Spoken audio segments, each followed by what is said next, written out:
주님이 기다리게 하시는 이유 중에 하나는요, 따라해 보실래요? 우리를 준비시키시고 기다림을 통하여 우리를 다루시고 변화시키신다. 여러분, 주님의 계획은요, 그 일이 성취되는 것뿐만이 아니었어요. 그 일을 통해서 하나님을 깊이 알게 하시고요, 그 일을 통해서 우리를 변화시키기 원하세요. 우리가 생각하는 이 일이 성취되고 성취되지 않은 것이 전부인 것처럼 보이는데 주님은 그것은 작은 것이라고 말씀하세요. 너희 삶 가운데 그것을 이루는 것, 그것이 하나님의 뜻이고 보여준 비전이라 할지라도 그 일을 성취 이루어드리는 그 자체만은 그 어떤 일은 작은 걸 수 있어요. 진짜 계획은 뭔지 아세요? 우리를 하나님 닮은 사람으로, 예수님의 신부로 우리를 변화시키시는 거예요. 여러분, 요셉 보세요. 요셉을 감옥에 넣으셨어요. 주님이 그 가운데 무엇을 하셨어요? 요셉은요, 주님의 계획 가운데 총리가 되게 하는 사람이었어요. 총리가 될 사람이었어요. 어떤 방법을 통해서도 주님이 뜻에 막 반해서 막 거부하지만 않았으면 총리로 인도되는 사람이었어요. 그런데 여러분, 총리가 된다고 다가 아닙니다. 총리의 옷을 입고 총리의 위치에 있는다고 진정한 총리가 아닙니다. 주님이 기뻐하시는 총리가 되기 위해서는요, 총리의 마음을 갖고 있어야 돼요. 백성을 다스리고 백성을 돌보고 힘든 사람들, 어려운 것을 볼 수 있는 눈, 그 총리의 눈이 필요했던 거예요. 주님께서 요셉을 변화시키고 원하세요. 주님은요, 어떤 위치만 들려 우리를 올리시는 분이 아니에요.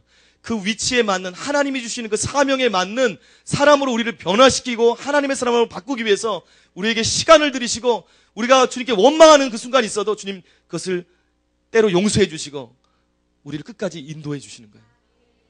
요셉이 그곳에 가서요, 마음이 상한 자들을 봤어요. 억울하게 옥에 들어온 사람들을 봤어요.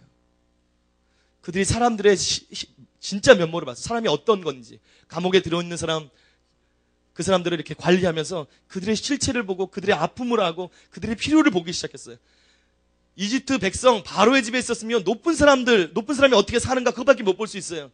그런데 감옥에 들어가서 높은 것뿐만 아니라 가장 낮은 자리에 있는 사람들의 마음을 일일이 살필 수 있도록 주님께서 총리다운 요셉을 만들기 위해서 그 자리로 이끌어 주셨어요.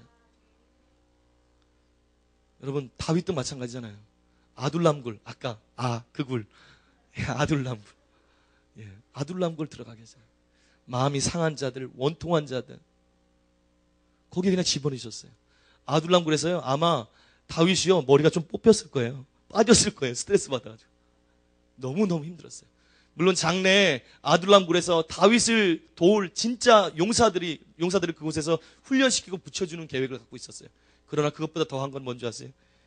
주님께서는요, 다윗을 통해서요, 그를 진정한 남을 돕는 자들, 어려운 자들, 힘든 자들을 품을 수 있는, 주님이 원하시는 그런 왕, 진정으로 하나님의 마음을 가지고 통치하며 다스리며 섬길 수 있는 진정한 왕으로서의 위치가 아니고 그 진면목을 갖출 수 있도록 하나님께서 아둘람굴을 허락하셨어요.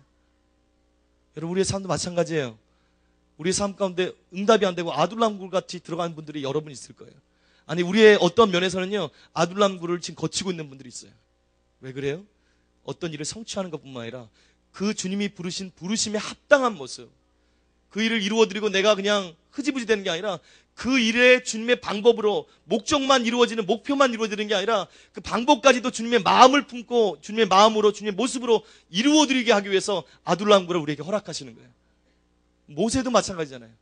왜 양치기 합니까? 그의 혈기를 죽기 위해서. 여러 가지 있죠. 양치기와에서 주님만 의지하기 위해서. 근데 저는 그것만 있다고 생각하잖아요. 성경에는요, 사람을 양에 비유합니다. 사람의 옷을 많이 갖고 있는, 근시안적이고 목자의 돌봄이 필요하고 떨어지면 안 되고 약하고, 그게 양이에요. 인도해야 되고. 그 양을요 40년 동안 쳤어요. 아마 양에 대해서는 도사가 됐을 거예요. 나중에요, 그것을 통해서 모세에게요, 백성을 향한 마음을 주세요. 나중에 백성이 범죄해서 내가 이들을 쓸어버리고 다른 사람들을 너에게 맡기겠다 할 때, 모세가 그 양을 통해서 배웠던 목자의 마음을 가지고 진정한 지도자의 마음을 가지고 주님 앞에 엎드립니다. 주님, 내 이름을 생명책에 차라리 지워주십시오. 사명만 이루는 게 아니에요. 백성의 지도자로 사명만 이루는 게 아니라 진정한 지도자로서의 마음을 품을 수 있도록 주님께서 이 기다림의 훈련 과정을 통해서 모세에게 하나님의 닮은, 하나님 아버지의 목자의 심정을 닮은 그것을 심기 시작하셨어요. 여러분, 주님께서요, 기다림을 통해서 우리를 변화시키기 원하세요. 세상의 모습이 있는 우리들을 하나님의 모습을 바꾸기 원하시고요.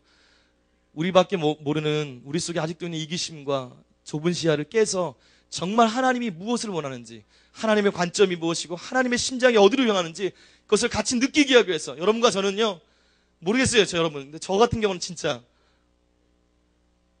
잘 안 돼요. 쉽지 않더라고요. 근데 저는 알아요. 주님께서 원하시는 이 기다림 학기를 통과하면 내가 잘나서가 아니라 성령의 능력으로, 나는 의지를 드리지만 그분께서 전능하신 분이고 나를 나보다 잘하시는 가장 지혜로우신 설계자시고 조성자고 나의 트레이너이기 때문에 그분이 나를 통해서 내 속에 그리스도의 심장을 이루실 것을 믿음으로 바라봅니다. 인내를 온전히 이루라. 이는 너희로 온전하여 부족함이 없게 하려 함이라. 주님 말씀하세요. 환난을 주세요. 어려움을 주세요. 기다리게 하세요. 그런데 이 인내를, 주님의 의도를 알고, 주님은 내 생각은 이렇지만 주님의 생각은, 나의 생각 하늘과 땅 차이로 높으신 주님의 계획을 믿음으로 신뢰하고요. 그리고 이것을 통해서 나를 바꿀 것, 주님의 시각으로 이게 일의 성취가 아니라 나를 변화시킬 더 큰 원대한 계획이 있는 것을 믿음의 눈으로 보기 시작할 때요, 부족함이 없는 정말 주님의 사람으로 우리가 설 줄 믿습니다. 말씀을 정리합니다. 여러분, 믿음의 사람도 어려움 당할 수 있어요. 여러분이 전보다 더 주님의 뜻을 쫓고 주님의 계획대로 살기 원하지만 우리 가운데 환난이 있을 수 있어요. 그때 어떻게 해야 돼요? 그때 나의 자연적인 한계의 때, 그것을 주님의 때까지 이루기 위해서는요, 믿음의 주여 온전케 하시는 예수님을 바라봐야 돼요. 말씀에 나와 있는 것처럼 하나님께 나아가는 자를 반드시 하나님이 계신 것을 알아야 되고요. 그가 자기를 찾는 이에게 상 주시는 이심, 그분이, 주님은 반드시 계시고 나를 알고 계시고 내 상황을 알고 계시고 나를 향한 놀라운 계획을 갖고 계시고, 주님을 찾을 때 상 주시는 이심을 믿음으로 보고 환경 보지 말고 주님을 바라보고 이 기간을 넘겨야 될 줄 믿습니다. 그리고 기도하셔야 돼요. 믿음으로 주님 바라보고요. 두 번째는 기도해야 돼요. 사도행전 나온 것처럼요, 주님이 성령이 오기 전까지도 기도하라고 그랬어요. 불의한 재판장을 향해서 마음을 꺾지 않고요, 신념을 가지고 그를 찾아갔던 그 과부를 빗대서 주님께서 너희가 낭망치 않고 기도해야 된다고 말씀하고 있어요.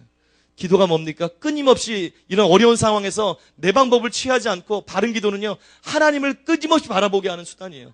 주님과의 교제를 통해서 하나님을 끊임없이 올 수 있도록 우리의 심령을 주님께 이끄는, 그것이 바로 기도입니다.